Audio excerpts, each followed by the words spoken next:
Guys, this is Rock King 3 being another live commentary Forza 5, and this is going to be an A-Class Ferrari 250 GTO, and I'll explain why I built this out. So we're going to run a lap against a rival here, this GT Foot W. He's like 65th on the long track here, so we're going to see if we can keep up with him. I'm going to guess probably not. He's actually driving my favorite car, but let me tell you a little bit about this Ferrari. So I don't think I found it anywhere on the leaderboard or anything like that, but it was one of those that I saw and I was like, wow, that is really good looking. And then when I went to go put a skin on it, or get a paint job on it, I found this one, and I'm not even sure who designed it or anything like that, but man, it is fantastic. I'll show you a little bit more in this straightaway here, as I try to multitask, as I try to keep up with this car and show you the car and talk about the car. Let me get through the gears here a little bit and around this little turn. This car goes about 225 in the straightaway, which is probably not quite fast enough. So this is that Ferrari 250 hard top, and I just love it. I just love the looks of it. Get that back on the road. And I used it as an intro to some multiplayer footage I put out there, and I got a couple comments on it that it was a pretty good looking car, and I must agree.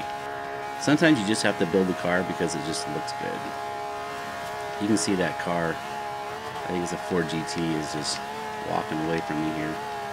So his top speed's probably more in the 230, 240 range.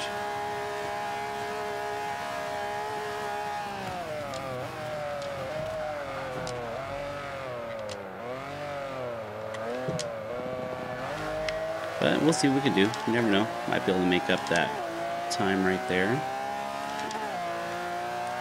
3:39 is the target. I think I've had one clean lap on this track, and it was 3:45, so we're about 6 seconds off the 65th place person here. One thing that I'm learning is you gotta really watch who you put on your friends list.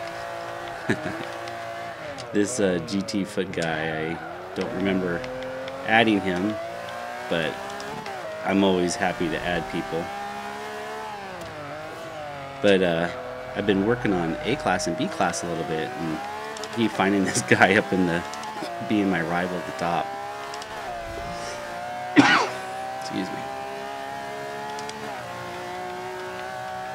So this car probably isn't going to be like a multiplayer monster. It's definitely not a leaderboard monster on this particular track. There's definitely going to be a lot more cars that are going to be a lot better than this one. But if you are like me with cars and just love cars, and sometimes it's okay if they underperform a little bit, it's just if the ones that look really, really cool, this might be the car for you. But I will, as soon as this lap's over, I will give you guys the parts and tune on it so you can try to play with it yourself. You may not want to use my tune on it, but it works pretty well. I do put traction control on it because it is kind of a slippery guy.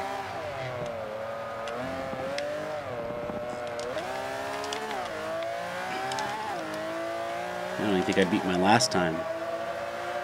I might have beat it by a second. Not too bad. So Ferrari 250 GTO. All right, we'll be right back. I'll see you guys in the parts bin. Okay, and we're back. I did end up 186, so it wasn't all for naught. But again, it's just not going to be a top 100 car. It might be if you guys want to change it up a little bit. All right, so let's go through the parts.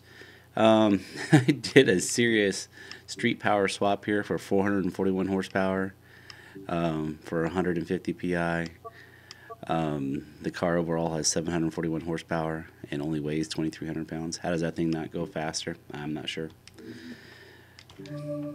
225 is not bad though. We left it in the rear drive car, and we were not able to use any of the turbos. We needed 219 more horsepower. We just didn't have the PI for it. Alright, so let's see what kind of engine components here. So a lot of this is just a little bit of PI for the horsepower. So like this was 2 PI for 15 horsepower. So there's going to be a lot of parts on here. So we have the race intake. We have the stock intake manifold. We have the stock fuel system. We have the race ignition, and that was 19 horsepower for 3 PI. We have the stock exhaust. We have the stock cams and valves. We have the stock valves. We have the race engine block. That was 33 horsepower for 5 PI. We have the race pistons and compression. That was 22 horsepower for 3 PI. And this will be stock flywheel. We have the race brakes, and it does a fair job slowing down and stopping for you. We have the race springs and dampers. We're going to have the race anti-roll bars. We have the race chassis, and we have the full weight reduction. That may be a place if you want to go ahead and give the car back 9 PI, you could probably get a little bit more horsepower out of that, and it really won't affect anything too much. Gonna have the stock clutch in the race transmission. That was get the fully adjustable. That was only 5 PI. Get the fully adjustable for the long straightaways. We have the stock drive line. We have the race differential. We have the street compound tires. That was just because it was such a big jump from the first level. Definitely wanted at least one set of tires. Those stock tires on the old cars are like ice skates. We have no tire width upgrades in the front. We have full upgrade in the rear to 325/40s.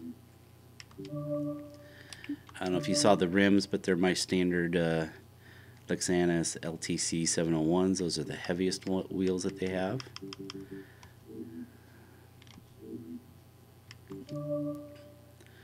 And small upgrade here, we have the R16's front rims, and probably the same. Oh, R17's in the rear, just a little bit more. And I will have the Forza race wing front and the Forza rear wing back. Alright, so that should get you to 700. Let's go through the tune itself. We have 29.29 on the tires, 390 on the gears. You can play with that a little bit. I didn't really move them around too much. I just tried to find one that had a general top speed of that 225, and I don't know if it goes up or down. So you may be able to squeeze a little bit more out of it. You can see it has a little bit more there. My standard alignment, negative 2.1 in the front, negative 1.8 in the rear, 0.1 in the toes, 5.9 angle of the front caster. This may be near stock, 28.16 for the front and 22.51 in the rear. I did put this one a little bit more in the middle again and kind of stuck it there just by reducing the rear a little bit. 594.9 and 587.0 in the rear, and I left the height at kind of its normal 5.5 and 6.0. This one's actually a little bit different since the balance of the car is a little bit different. I kept these a little bit more even at the 8.4 and 8.2, and I increased the bump stiffness in the rear because it was just too soft and the back end would stay out. 6.5 and 6.4. For the maximum speed down the straightaways, I took all the downforce off. You can play with that a little bit if you're more comfortable, but you will see that if you increase it, I think this goes down to like 215.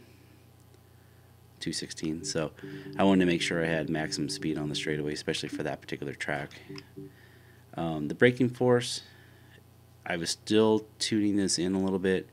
I would suggest maybe going down to 49. There's one straightaway on that the tires lock up in, and I think it's because the balance is too far to the front or in the rear, depending on how you look at it. And then my normal braking force at 140. I'm going to make that change to my braking balance right now to 49. I think it's the right direction. If it makes it worse for you, just change it back to 50. Acceleration in the front is 40, or rear acceleration is 40, and deceleration is 16.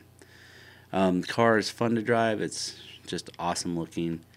I'm not claiming for it to be any kind of leaderboard monster or any kind of multiplayer monster by any means.